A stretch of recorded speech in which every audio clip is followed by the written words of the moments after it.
اعوذ باللہ من الشیطان الرجیم بسم اللہ الرحمن الرحیم السلام علیکم ورحمۃ اللہ وبرکاتہ۔ میں آپ کو اپنے یوٹیوب چینل سہیل نواز خان میں خوش آمدید کہتا ہوں۔ آج میں آپ کے ساتھ ایک ایسی بات شیئر کرنے لگا ہوں کہ جس کو سن کر ہم اپنے نیگیٹو لمحات کو پازیٹیو میں کیسے بدل سکتے ہیں۔ ایک مشہور مصنف نے اپنے مطالعے کے کمرے میں قلم اٹھایا اور ایک کاغذ پر لکھا، گزشتہ سال میرا آپریشن ہوا اور پتا نکال دیا گیا۔ بڑھاپے میں ہونے والے اس آپریشن کی وجہ سے مجھے کئی ہفتے تک بستر کا ہو کر رہنا پڑا۔ اسی سال ہی میری عمر 60 سال ہوئی اور مجھے اپنی پسندیدہ اور اہم ترین ملازمت سے سبکدوش ہونا پڑا۔ میں نے نشر و اشاعت کے اس ادارے میں اپنی زندگی کے 30 قیمتی سال گزارے تھے۔ اسی سال ہی مجھے اپنے والد صاحب کی وفات کا صدمہ اٹھانا پڑا۔ اسی سال ہی میرا بیٹا میڈیکل کے امتحان میں فیل ہو گیا۔ وجہ اس کی کار کا حادثہ تھا جس میں زخمی ہو کر اسے کئی ماہ تک پلستر کرا کر گھر میں رہنا پڑا۔ کار کا تباہ ہو جانا علیحدہ سے نقصان تھا۔ صفحے کے نیچے اس نے لکھا، یہ کیا ہی برا سال تھا۔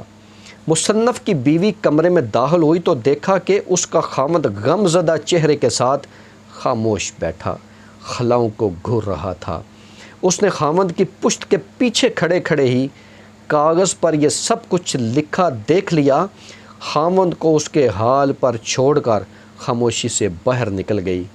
کچھ ہی دیر بعد واپس کمرے میں لوٹی تو اس نے ایک کاغذ تھام رکھا تھا جسے لا کر اس نے خاموشی سے خاوند کے لکھے کاغذ کے برابر رکھ دیا۔ خاوند نے کاغذ دیکھا تو اس پر لکھا تھا، گزشتہ سال میں آخر کار مجھے اپنے پتے کے درد سے نجات مل گئی جس سے میں سالوں کرب میں مبتلا رہا۔ میں اپنی پوری صحت مندی اور سلامتی کے ساتھ 60 سال کا ہو گیا۔ سالوں کی ریاضت کے بعد مجھے اپنی ملازمت سے ریٹائرمنٹ ملی ہے تو میں مکمل یکسوئی اور راحت کے ساتھ اپنا وقت کچھ بہتر لکھنے کے لیے استعمال کر سکوں گا۔ اسی سال ہی میرے والد صاحب 85 سال کی عمر میں بغیر کسی پر بوجھ بنے اور بغیر کسی بڑی تکلیف اور درد کے آرام کے ساتھ اپنے خالق حقیقی سے جا ملے۔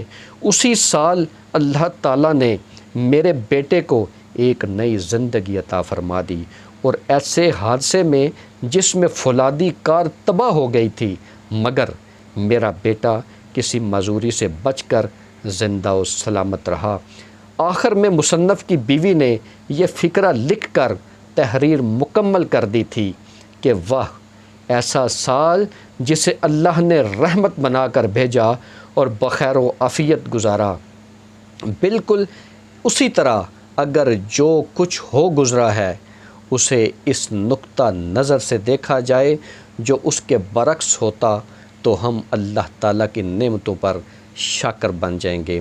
اگر ہم بظاہر کچھ کھو بیٹھے اسے مثبت زاویے سے دیکھیں تو ہمیں جو کچھ عطا ہوا وہ بہت بہتر نظر آنا شروع ہو جائے گا۔ اللہ تبارک و تعالیٰ کا ارشاد گرامی ہے، وَإِنَّ رَبَّكَ لَذُو فَضْلٍ عَلَى النَّاسِ وَلَكِنَّ أَكْثَرَهُمْ لَا يَشْكُرُونَ، اور بے شک تیرا رب تو لوگوں پر فضل کرتا ہے لیکن ان میں سے اکثر شکر نہیں کرتے۔ صرف آپ ہی میری یہ ویڈیو دیکھ کر آگے نہ بڑھ جائیں بلکہ اپنے رشتہ داروں اور دوستوں کو بھی شریک کریں۔ یہ صدقہ جاریہ ہوگا، اس میں آپ کا بمشکل ایک لمحہ صرف ہوگا لیکن ہو سکتا ہے اس ایک لمحہ کی اٹھائی ہوئی تکلیف سے آپ کی یہ شیئر کردہ ویڈیو ہزاروں لوگوں کے لیے سبق آموز ثابت ہو۔ اللہ کریم ہمیں شکر کرنے والا بنائے، شکوہ کرنے سے بچائے۔ آمین ثم آمین۔ وآخر دعوانا ان الحمدللہ رب العالمین۔ بہت شکریہ۔ السلام علیکم ورحمۃ اللہ وبرکاتہ۔